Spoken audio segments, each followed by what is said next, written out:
So, how do you build a six-figure business from scratch, all by the age of 25? Well, today, we're going to deconstruct the exact playbook of a digital entrepreneur who did just that. This is the story of Taylor Ballard, and we're about to unpack how she built her creator empire from the ground up. $150,000. Let that sink in. That's what a 25-year-old creator can potentially pull in a single year. I mean, that's more than a doctor's starting salary in some places. So you got to ask, how on earth is that possible? Right? How does someone, basically fresh out of college, build a personal brand that generates that kind of money? Look, this isn't about luck. Not at all. It's about strategy. And today, we're opening up the playbook for you.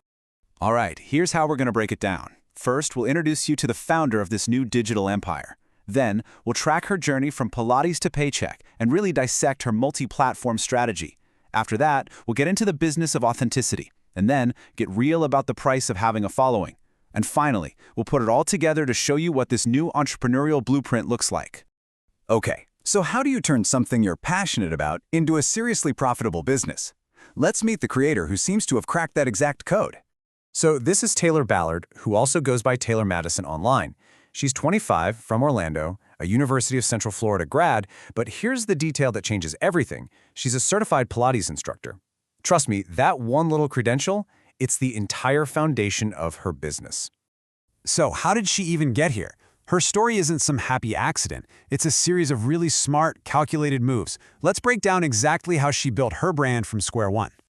So, Taylor started out as a student at UCF. Pretty standard stuff. But here's the game-changing move. She went and got certified as a Pilates instructor. This wasn't just a side gig, you know? It was a strategic decision that gave her a legitimate, valuable skill she could build her entire brand around. Think about it. In a world that is just flooded with lifestyle influencers, how do you stand out? You have to offer something real. Her Pilates certification gave her instant authority. People weren't just following her for pretty pictures. They were following her for actual expertise. That's authenticity. Okay, so she had the expertise. But how did she turn that knowledge into an audience and then into a business? The answer lies in a really clever, multi-platform brand ecosystem she built. Now, this is where her strategy gets really smart. Each platform has a specific job to do. Instagram is her main stage, right? It's the lifestyle, the introduction to her brand. TikTok is the funnel, grabbing new people with quick, snappy tips. X, formerly Twitter, is where she has real-time conversations. And OnlyFans? Well, that's the engine. That's where she monetizes her audience with exclusive content. I mean, you can see her whole strategy just by looking at her Instagram bio. It is a masterclass in branding. Digital creator tells you her job. The emojis? They sell a fun, aspirational lifestyle. And then Pilates instructor and UCF alum ground the whole thing in credibility. In just a few words, you know exactly who she is and what she's about. And her messaging on OnlyFans is just as strategic. The whole sales pitch is about one thing: exclusivity. It taps into that desire we all have for a deeper, more personal connection. It's a direct invitation to her most dedicated followers, and it's an incredibly powerful way to turn them into paying subscribers. So we've seen the strategy, but how does this all add up to a six-figure income? Let's follow the money and see how she's built this business on that foundation of authenticity we talked about. The key to her financial success is one word: diversification. As you can see, OnlyFans is the powerhouse, bringing in an estimated 65% of her income. But, and this is crucial, she's not putting all her eggs in one basket. Instagram sponsorships, her actual Pilates instruction, and even a little from the TikTok Creator Fund all create multiple streams of revenue. That's not just smart, it's a financial safety net. If you want to understand her OnlyFans strategy, just think about Spotify. The free subscription to her page is like the free, ad-supported version of Spotify. It gets people in the door. But the real value, the good stuff, is in the premium, exclusive content. And that's where she converts casual fans into paying customers. It's a classic freemium model, just perfectly adapted for the creator world. And this right here is the new definition of a creator. She's not just an influencer. She's a full-blown entrepreneur.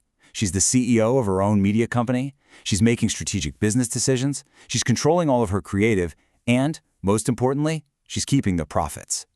That is the incredible power of the creator economy. But what's the real cost of this career? Because behind that perfect, curated feed and the six-figure income, there's a pretty significant and often invisible price you have to pay to build that following.